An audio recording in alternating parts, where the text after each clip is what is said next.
এই বাচ্চার বয়স কিন্তু ভালোই, তাই না? মোটামুটি বড় বাচ্চা, বয়স 10 বছর, তারপরও নাকের মধ্যে একটা কিছু একটা ঢুকাই দিয়েছে। কোন সময় যদি খেয়াল করেন ছোট বাচ্চার এক পাশের নাক বন্ধ থাকে, এক পাশের নাক দিয়ে ময়লা আসে, পানি আসে, রক্ত আসে, দুর্গন্ধ আসে, তাহলে বুঝবেন নাকের মধ্যে কিছু একটা সে ঢুকাইছে।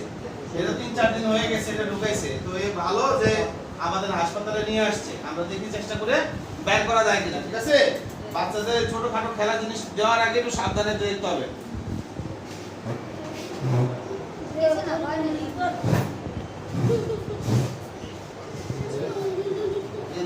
পরে দেখা দিবেন।